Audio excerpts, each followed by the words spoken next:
Finally, an answer to the question, whatever happened to Joe Piscopo? He's proving there is life after Saturday Night Live. He knows everybody, and he has an opinion on everything. He's here at AM970, The Answer. This is Piscopo in the Morning. Joe Piscopo will be back from his cruise next week. He went on a cruise with some good friends. I think he did, right, Frank? No, it was it's work.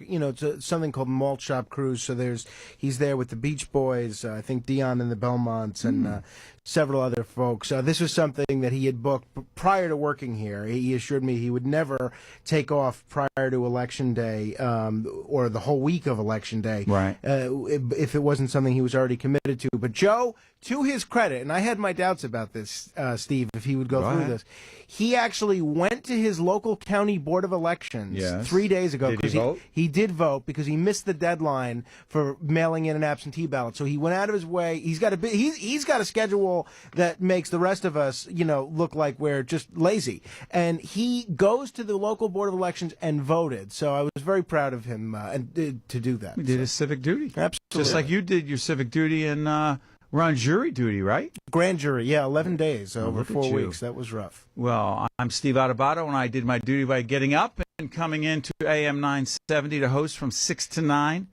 Today, the telephone number is 877-970-2999. 870? No, I can do this again. 877-970-2999. I'm here with the boys, as Joe likes to call you guys. Al Gattulo and Frank Morano, and Debbie's out there doing traffic. It is my honor to be with you guys. By the way, for those of you who do not know, I am the author of a terrific book called You Are the Brand. I have a new book that'll be coming out soon called Lessons in Leadership. I am a commentator and anchor with PBS, WNET, the PBS flagship station in New York, and NJTV, the PBS station in New Jersey. I write a syndicated column, and I am a distinguished visiting faculty member at NYU and NJIT, the New Jersey Institute of Technology. You've had some great guest lecturers at your college courses that you've taught over the years. I sure have. That's another way of saying sometimes I don't prepare and I have other people come in and speak for me. You were foolish enough to ask me to come and lecture one time. We had a great time. Smart move. Yeah. And also I have a PhD, a doctorate, which in my family means my children will often say, Dad, that means you're not a real doctor. You're not someone who can actually help someone. But I'm hopefully helping the audience express their point of view. Speaking of expressing their point of view, I have been fascinated by the Ebola story. Fascinated.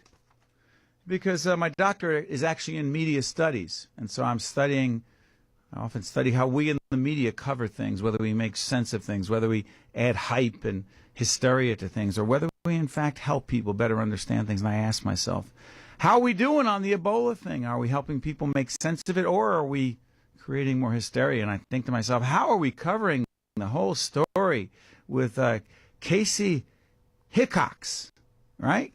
Boy, is she not afraid to be out there in public riding her bike. And what'd she do, run a marathon this weekend? What'd she do?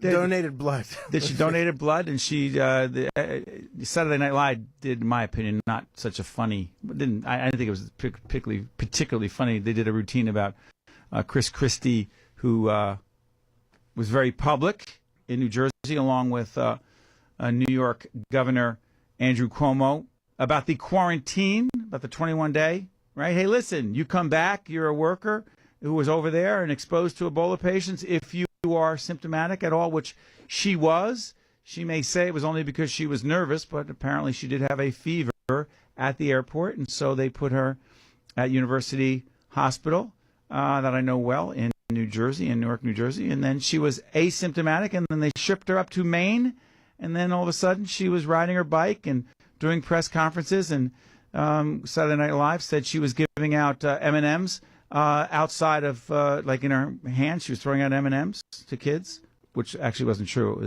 They were doing satire. But the point they were making was that she's like, look, I can do what I want to do. And I guess she does. But I will tell you this. She has every right to act the way she's acting, but show a little sensitivity to people's fears. Show a little sensitivity to the fact that there is some confusion about some of the science, and that some folks who are epidemiologists and healthcare experts have some mixed feelings about this. And yes, we do not want to engage in public hysteria, Casey Hickox, but a lot of people are confused as to how some of those nurses who are all dressed up in all sorts of garb, how they actually got it, and whether the quote-unquote protocol that the CDC changes every 4 minutes, how they actually got it through bodily fluids, like they didn't do certain things together. Like, how did they get it? We don't know. And so I don't believe it's airborne. I want to believe the science, but do you have to parade yourself out there so publicly? And so I'm asking people, do you think Chris Christie and Andrew Cuomo did the right thing? Do you believe that healthcare workers who are exposed to people with Ebola and who do really good things when they go over there and help people, I just think they're incredibly good citizens and good Americans and just good people overall who go over there and help people who are suffering from this horrible disease. Do you think that when they come back, they should spend 21 days isolated? Or do you think only military people who are now required to do it for 21 days? Wow, it's fascinating. Military people, you do it for 21 days because we can make you do that because you're in the military. Citizens who happen to be healthcare workers, you could do it if you want. But then if you're Nancy Snyderman, is that her name, Dr. Snyderman? You could do it voluntarily, but if you want some soup down in Princeton and you want to go to a special soup place, well, then maybe not so. Here's my problem.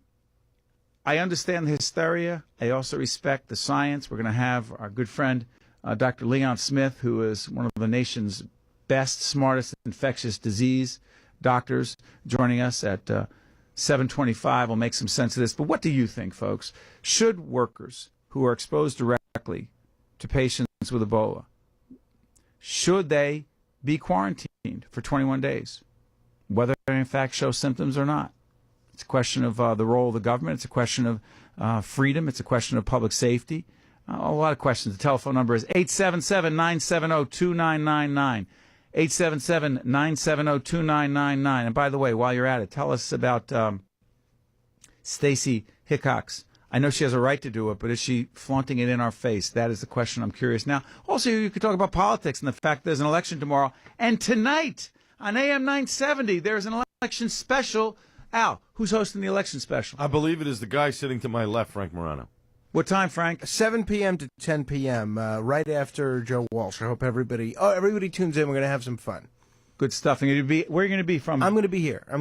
We toyed with going to New Jersey, but I've got to be right here in New York. With the governor's race and all the state legislative races, got to be here. It's going to be good stuff. I'm going to be listening to Frank from 7 to 10 tonight. Let's go to the busy phones. Can we try Bill? Bill, is this in Emerson, New Jersey? Emerson? Yes, hello. Hey, Steve Adubato here. How you doing? Thank you very much. And by the way, if you want to know anything about Ebola, just ask the czar, who has zero experience in healthcare and zero experience. The national czar? Infectious diseases. Yeah, the Ebola czar. What's his name, Al? Klain. Czar. What's his name? Ron Klain. Who knows? Ron Klain. Ron. But nobody knows who he is. Well, yeah, I know he's run some campaigns. He was Right. the chief of staff to the vice president, Steve? Yeah. Joe Biden. I don't know what he does otherwise. I haven't heard him. But go ahead. Thank you. My main point, and I'll tie it all together, we had to listen for over a year, as everyone remembers, about calls for a special prosecutor because an aide to our governor closed 2 lanes of traffic. 2 lanes of Governor traffic. Christie. Yeah, and my question, and Allegedly. I hope people remember this when they go to vote tomorrow, where is the call for a special prosecutor for, number one, Mr. Cory Booker refusing to answer questions about $700,000 he pocketed in some shady deal in Newark. Number 2. Whoa. You just can't. You yeah. can't. Whoa. Are you talking? Sure. What are you talking about specifically?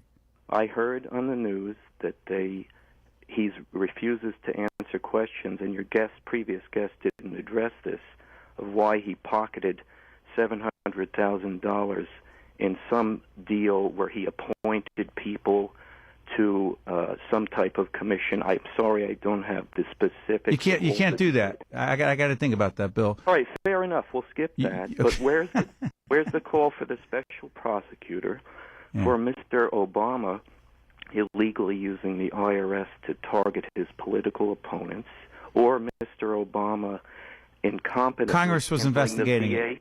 Fine. The incompetent handling of the VA scandal were We agree with that. some of whom died because of this. Where's the special prosecutor for Mr. Obama wasting $500 million on an incompetent website and lying about? We would agree with that. We can keep the doctors. You think we need an investigation to confirm that the president is a terrible leader? We don't need an investigation. I'll tell you right now, he's the worst. Obviously. Well, yeah, he's an Obviously. absolute. He was voted the worst president. Well, I'll tell you right now, I voted for him twice. A terrible leader. For him once, but Okay. I regret it now. Bill, And I know please, you're being hope facetious. We do not need an investigation to confirm that Barack Obama is one of the worst leaders. Let me tell you something. I voted for him twice, mostly on hope and change. My bad. Here's the deal. As a student of leadership, as someone who teaches leadership at NYU and NJIT, I've written about it extensively. As I said, my new book is called Lessons in Leadership. One of the lesson chapters, Alan Frank, is, hey, Barack Obama, when the website with your name, Obamacare, healthcare.gov, is coming out in October 1st of 2013, when that website's coming out, one of the lessons in leadership is, hey, why don't you check it out? Why don't you have your people kick the tires and check it out, I don't know, in August or April of the year before? Why don't you have checkpoints to find out instead of, hey, you know what? We just realized that none of it works and it's too late to do anything about it. And by the way, lesson in leadership, why don't you fire some of the people who you put in positions? Lesson in leadership, Mr. President, why don't you put better people in charge? Lesson in leadership, Mr. President, why don't you get more hands-on and engaged? Lesson in leadership, Mr. President, you know something? When an American journalist is beheaded in public, the optics, which is another way of saying how things look, it shows that you're incredibly disengaged and don't seem to care. I'm sure you do in your heart. You don't go out and you don't play golf within minutes after holding a press conference talking about how horrible ISIS is. You just don't get it. You send the wrong message, Mr. President. My opinion, you lost interest in this job a long time ago. That's not a good thing. If an insurance salesman loses interest in his or her job, that's probably bad for their family. When you lose interest as the President of the United States and you become disengaged, uninvolved, bored, that's bad for all of us. You ran for this job, not once but twice. Nobody forced you. Nobody forced me to vote for you. Like I said, my bad. I made a mistake voting for you. You're making a mistake by being so disengaged. Pick it up. The Jets stink. The Giants stink. That's bad for us who are sports fans. When you stink, the stakes are a lot higher. Pick up your game. Yeah, Steve, do you think the fact that the president had never run anything before, never run a state, never run a business, plays into maybe the problems he's having managing, running the biggest corporation essentially in the world, the biggest business in the world, the biggest bureaucracy in the world, United States government? I mean, if you look at recent presidents, President Bush, President Clinton, President Reagan, they'd been governors. You know, the other President Bush had run the CIA. He'd been vice president. General Eisenhower obviously was Supreme Allied Commander. And we've seen very few, except for John F. Kennedy, in the 20th century, very few people go from being legislators to being president. And do you think that plays any sort of a role? Maybe he didn't have the leadership chops for, what your book is about, lessons in leadership? Frank Morano makes a great point. Very few legislators, and he was only a legislator, the United States Senator from Illinois for a very short period of time. And being in the legislature, and as I was for about as long as he was in the legislature in the United States Senate, I was in the legislature in New Jersey. I will tell you, it is very poor training, because being a legislator is largely about getting up and giving speeches. And yes, you have to get enough votes to pass something if you're in the majority. But I will tell you, being a chief executive It was about making tough decisions, putting people in the right positions, knowing how to get them out of those positions when things don't go well. And the other thing the president doesn't seem to understand, Frank and Al, and to our audience, is that you have to own it when things go wrong. And Barack Obama, in my opinion, one of his biggest problems is, man, does he point the finger a lot. Man, is it everybody else's fault but his own.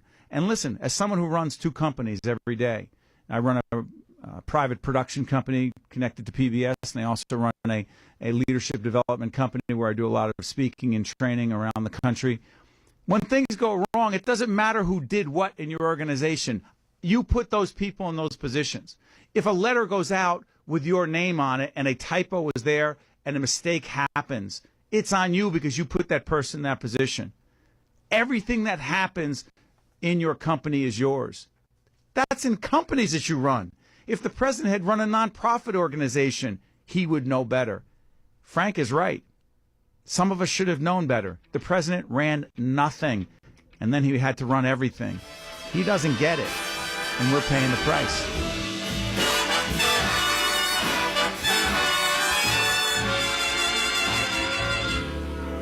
Love laughs at a king.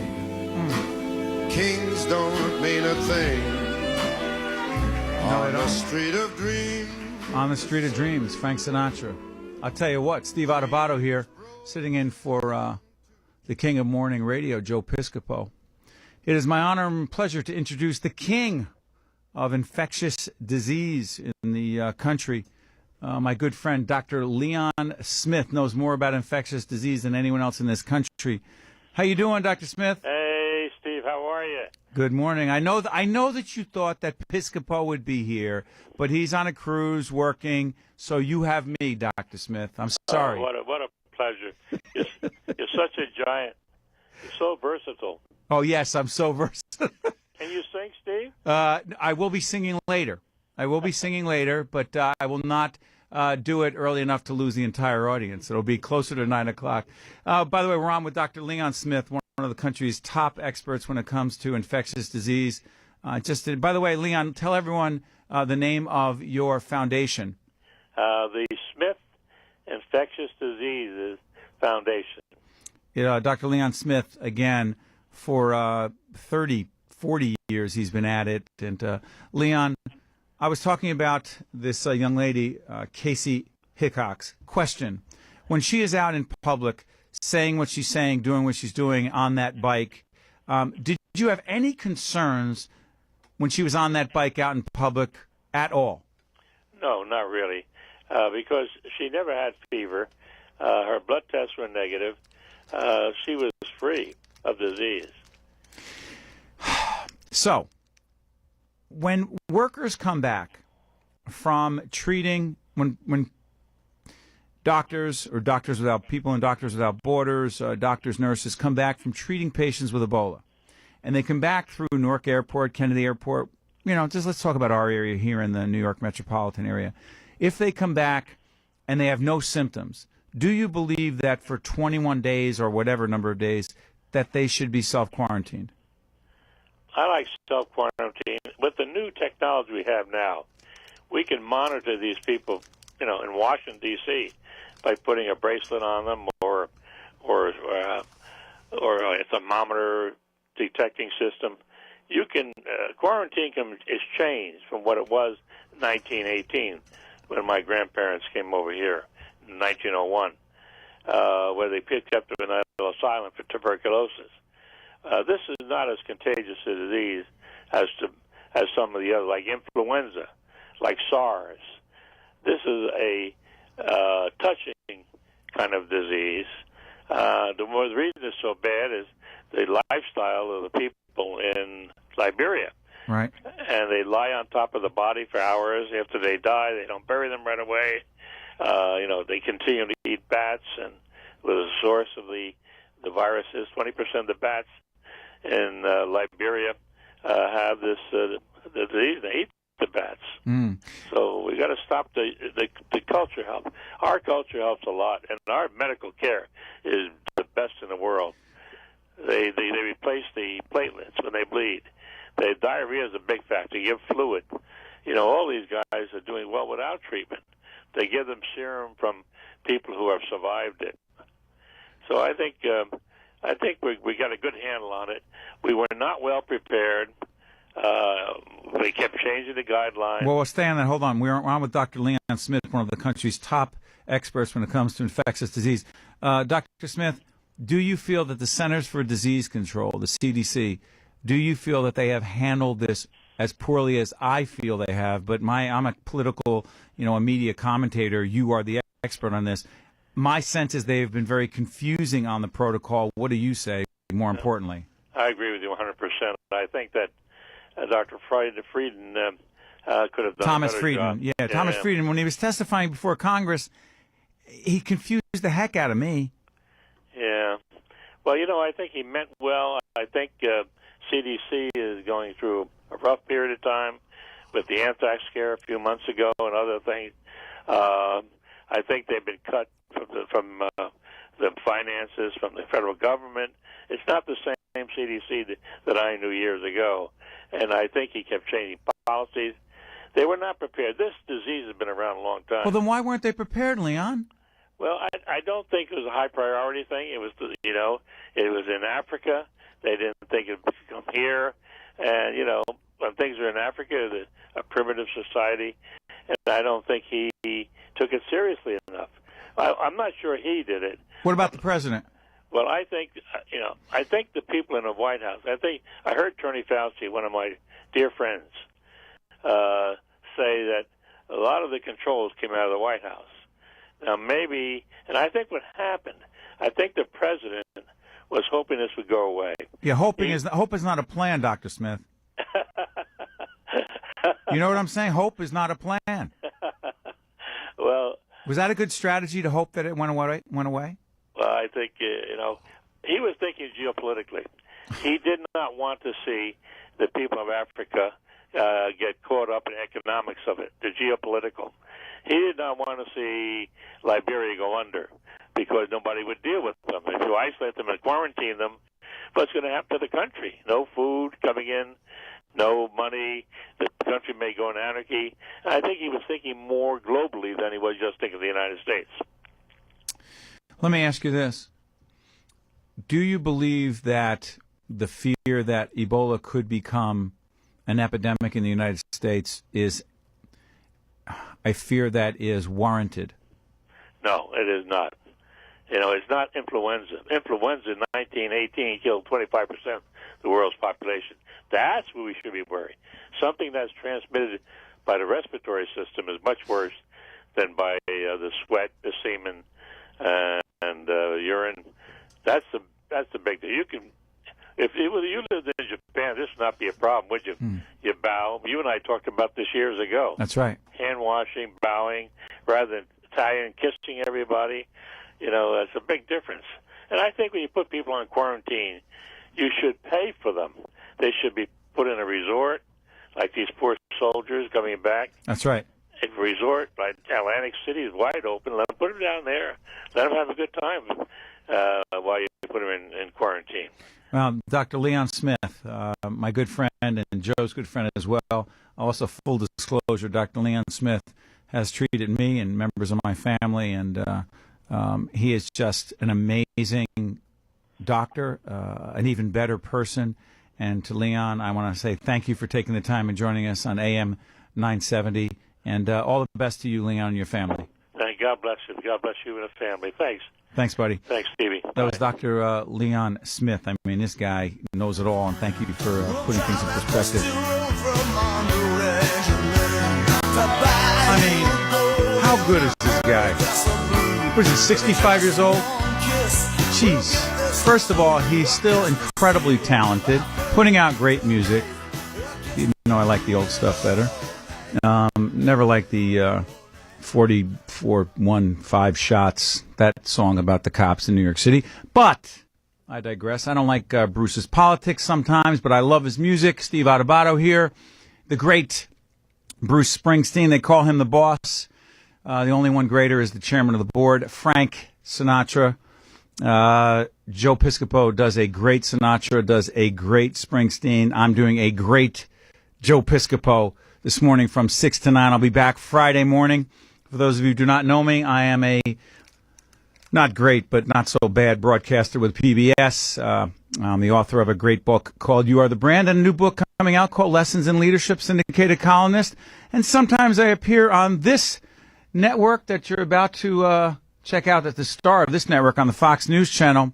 Sometimes I go on the Fox News Channel, but this guy's on every night on the 5. He's also on weekends on a terrific show called Cashin In, and he is my good pal, Eric Bolling. Eric, how you doing, my man? I'm doing great, Steve. Fantastic to be on the show with you. Was that too much self-promotion on my end? A little. But you know what? Hey, if you're not going to do it, who's going to do it for you, right? What are you trying to say? There's nobody else who says good things about me? Well, let me tell you, I love having you on my shows. You know why? Because you're so fair and balanced, and we go way back. And I know the real Steve. Okay. Please don't share. By the way, Eric, liberal one, the one that comes from the liberal background, liberal father, liberal Democrat, New Jersey. You got all that now. But what? I understand you're trying to distance yourself from all that, but that's how okay. dare? If I were liberal, No. Hold on, Eric Bolling, the co-host of the 5 and the host of the highest-rating weekend show, Cashin In on Fox News Channel. What he's trying to say is I'm an independent person with my own mind, and I express my views on whatever issue it is, and however things fall out, that's what it is. Yeah. But I also happen to be a former Democratic state legislator, and Eric has a hard time handling my independence. Right, that's true. And your voting record with Barack Obama. But other than that... I just trashed the guy as a terrible leader. And you agree with me on that. Did you vote for him? Twice. I said it on the air. Frank I wish I hadn't voted the second time. First time, anyone can be fooled. But why? Fool me once, you're the fool. Fool me twice, I'm the fool. I'm sorry. Listen, Steve, I love you. But you're in a huge mass of people who voted for Barack Obama twice, knowing it wasn't working the first 4 years. My brain wasn't working. Eric Bolling, I swear we're going to talk about the election tomorrow, but I got to get this out of the way. My brain was not working the second time, okay? Okay. That's my excuse. I'm not faulting. I appreciate that you recognize the mistakes, but it's all good, Steve. Again, I admit my mistakes. The president doesn't admit his. Hey, Eric, by the way, everyone check out Eric on the 5 every night at 5, which is a great show. He and his great team there, and also Cash In on the weekends. Eric, let me ask you, how important is tomorrow's election in your opinion? I think it's huge. I think it's more important than 2016. Look, Steve, you and I, for the audience members that don't know, Steve and I are very good friends. We have dinner together. Our wives like each other. We're very close.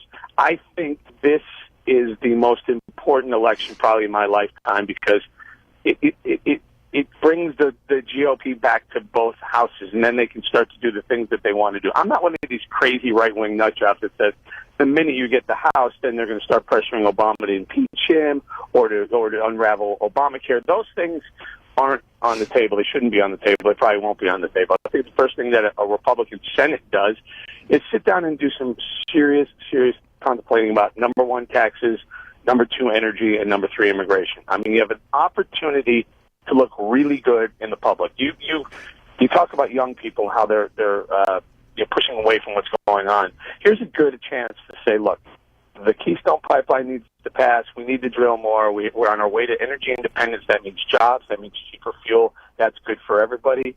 Number 2, immigration. Republicans can't look like the party that says no one can come over here. It's ours and only ours, and you can't have any. We need to reform immigration. Steve, you and I chat about this, and I think the best way to do it is by reforming legal immigration. So right now we allow about 1 million immigrants to come across to become citizens a year. Triple it. Make it 3 million, but certainly send the people back that aren't supposed to be here legally who cross the border. Continue to have a strong border, but just make legal immigration better. And then tax reform, there's a simple one. Just there's about $2 trillion sitting in U.S. companies' bank accounts overseas. They don't bring it back here because they've already been taxed on it in those countries. Bring it back for free. Right now it costs them 35% to bring already taxed profits back here, so they don't. They keep these, Chinese bank accounts, Singapore bank accounts. They keep them filled with U.S. dollars. Instead, let them bring it back for free. Now, Democrats hate this idea because they see it as, why can't we get some of that? And they want to tax it. I would say bring it back for free, earmark it for U.S. jobs or even capital expenditures in the U.S., and boy, you've stimulated the economy. Some simple stuff that would be hard for President Obama to veto. We are speaking with Eric Bolling, who is the co-host of The Five and also the host of Cashin In on the Fox News channel. Steve Adubato here. The telephone number is 877-970-2999 on AM970 The Answer. Eric, let me ask you this. Republicans take control of the Senate. Say it happens. Say it happens. Do you believe that the Republicans, led by Mitch McConnell, say, in fact, by the way, do you believe he will become, if in fact the Republicans take control, do you believe Mitch McConnell is the guy to lead the Republicans in the Senate? I think he will be. I'm not sure it's the right one, but I think he will be. And you believe Mitch McConnell's the guy to say, hey, listen, I'm your leader, I'm the one who has the right ideas on these issues, or has he been there so long that he frankly has been part of all the problem that you just described, Eric Bolling? Yeah, listen, so you understand, I'm no fan of the old establishment Republican way of life either. I think Boehner was a mistake in the House side. I'm not if it's Bush Clinton in 2016, I probably won't vote. Really? I don't like those. They're the same animal. They painted with different stripes. You like Rand Paul, don't you? I do. I like libertarians. I like small government. I like the new, Ted Cruz, Rand Paul. I like Marco Rubio. Cruz. Yeah, you know what? He's a little crazy for me, but here's the thing. I can't. Just a little crazy, but go ahead. I just don't like the establishment group. I like Chris Christie. Do you? I thought. Whoa! I thought you had some yeah. issues with Christie. I have a lot of issues with Christie. I have tax issues with Christie. I have gun Second Amendment issues with Christie. But he's the kind of guy that could win an election, a general election against Hillary Clinton. I don't think any of the others could, even though Rand Paul is a personal friend of mine and would love to see him at least have a shot at that. I think the one that really could do it is Christie, even though he's not a true conservative like I would like. But look, he's a guy to make change. He'll get in there and make some change. I don't love him personally. I don't love his stance on the Second Amendment. I don't like what he's done with taxes in New Jersey. It's all kind of a smoke and mirrors, as you well know, but you won't admit it. But that's all right. Well, no, I think he's had to deal with some tough issues, and I also think that the governor has also been real good on pension reform. That being said, real quick, do you think that Christie can sell outside of certain metropolitan areas? We saw the sit down and shut up thing the other day. We played it. Frank, you don't need to play it again. But when the heckler, the guy got up and the 2-year anniversary of Christie, 2-year anniversary of Sandy, do you think that's a problem for the governor at all? People are saying that it only plays well in the Northeast. I disagree. I think America's kind of fed up with the PC politician. I think it's refreshing, and I am from here, but I'm born and raised in the Midwest, so I think that'll play well in the Midwest. Okay. I think it'll play well. I do. I don't think that's going to be his issue. It's a lot of people who are afraid to go up against Christie who are saying, "Hey, that doesn't play well in the Midwest." Really, it's kind of smash mouth, and I think the country's kind of ready for something like that. Eric Bolling, the co-host of The Five and also the host of Cashin In. I have to ask you one more quickie. Frank Morano, you wanted to know. Our great producer Frank Morano wanted to know about gas prices. Ask him, Frank. Go. Eric, you know a thing or two about commodities. We're seeing gas prices lower than many of us can remember seeing in years. Why are they so low all of a sudden? And what, if anything, are the both political and economic implications of it? Yeah. All right. So first of all, the first part of the statement. In years, well, President Obama took over and gas prices were $1.83 a gallon. That's a fact. January 20th, 2009, $1.83. So it's really been better part of 5 or 6 years. So, okay, fine. Why they're so low? Because of fracking. Fracking has taken all the pressure off crude oil prices tumbled from about $110 or $115 a barrel down. Now they're around $80 a barrel. That's $35 slide in the input cost of gasoline. So that's really due in large part to our massive fracking. Pretty soon we're going to be energy independent. So there's a good chance you could see, $3 to $4 levels going forward for the foreseeable future, and that's all good news. It's all good stuff. Eric Bolling, the co-host of The Five and also the host of Cashin In, the highest rated weekend show over on Fox. Hey, Eric, I will see you over at the Fox News channel soon, I hope, right? Or that or Lunello, Steve. Lunello is one of the greatest restaurants over in New Jersey. We love it there. Our friend Lou and the team and Richie and everyone over there. Listen, it doesn't have to be an Italian restaurant to be great. It just happens to be that the best restaurants are Italian. Listen, Eric, you're my man. Good seeing you, buddy. Love you, Steve. Talk to you soon. You got it.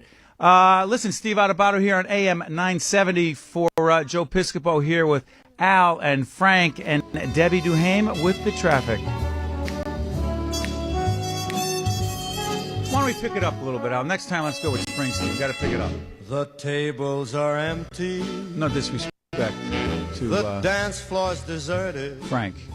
Steve Adubato here, AM970 The Answer, and for Joe Piscopo. I will be back on Friday morning, 6 to 9 a.m. Once again, the telephone number is 877-970-2999.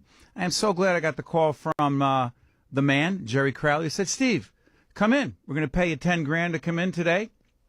Another $10,000 to do Friday. That's $20,000 for 6 hours. And Frank Morano's laughing too hard. Morano is laughing a little too hard for my $20,000. Why is it not? Well, you misunderstood. It was 20,000 in Turkish lira that Jerry. Which translates into. It's about $40. $40. Yeah. I got 4 kids.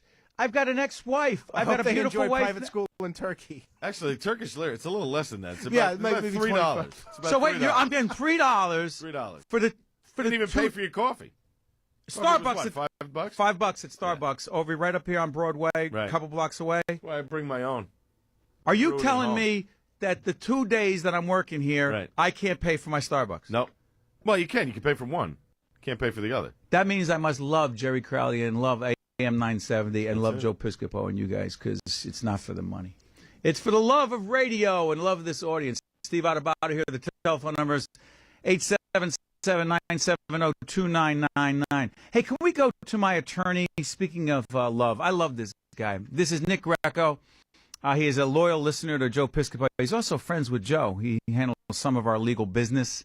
We pay him by letting him get on the air. No, I'm only joking. Nick, how you doing? By the way, Nick is celebrating his 50th birthday this year. How you doing, my brother? Great, my brother. You're doing great today. Very, very entertaining. I mean, you're not Piscopo, but you're doing great. Well, hold on. You come on and you give me a left-handed shot like that? Well, I mean, why do you hurt me like this? You can't sing or dance. Oh no, I can. I can dance, and I will be singing in the 8 o'clock hour. You can dance because you have a very, very hot young wife who everybody's looking at on a dance floor. Man, that's why hot. you can dance. She is hot. Listen, boy, I will tell you here's that. what I want to talk about. I Go don't ahead. know how everybody's missing this story, including you and I. Go ahead. But I want to talk about Casey Hitchcock's boyfriend. What is going on with this guy? Why? Well, Casey think Hitchcock, about it. that's the girl who's the young lady, the nurse who's now running. She's running a marathon, Right. Frank, this weekend. Right. He's living in the boyfriend's house. The boyfriend's there. They're out bike riding. Yes. Think about the germaphobe that you or Joe would be at. Ooh. Could you imagine if listen, you're sitting downstairs and the night's over and Casey yells down, Steve, Joe, come on up to bed. Could you imagine what you guys would be doing? Let me tell you something. Nikki, by the way, this is Nikki Greco, my attorney. Guys, Frank and Al, tell Nikki what I just did. As soon as he said what he did, what did I just do, guys? He grabbed the Purell in the studio and wiped his hand. Joe left it for you. Imagine Casey yells up for you guys to come up to bed. What do you say? There's on TV Land. There's a 21-day Abbott and Costello festival. You're not coming up for 21 days. I would come in with a hazmat suit. Nikki Greco, I would come with a hazmat suit to go to bed in another bedroom. We're all assuming that you'd actually be in the house while she's there. Let me tell you something. I would go to the what's the hotel, Nikki, up at Short Hills that I like to go to? That hotel? Short Hills Hilton. I would go to the Short Hills Hilton for a month, another 9 days after the 21 days, just to play it safe and say, listen, honey, I'm calling Dr. Leon Smith to make sure, and he'll tell me when I can come home. Nikki, I know. so it's not a good thing, Nikki. By the way, anything else? Is Governor Christie doing okay on this thing? Listen, I think it's a tough decision. You know, when you know that I do defense work for the government on different aspects. So the government enjoys a lot of benefits and a lot of defenses when they take an action like that. I don't want to get into the weeds. Real quick, Nick, don't plug your business. Is the Christie doing the right thing on this? He's trying to protect the public. All right. So, By the yeah. way, Nikki, happy 50th birthday. I passed Thank you. mine a couple years ago. I don't want to talk about that, but thank you, Nikki. You're in the 50 Thank club. you, Frank and Al. You're the best. Bye, Steve. Thank you. Love you, Nick. That was the great Nick Greco. That's it. I've gotten all my friends out of the way. So $500 prorated for 2 minutes. What are you implying?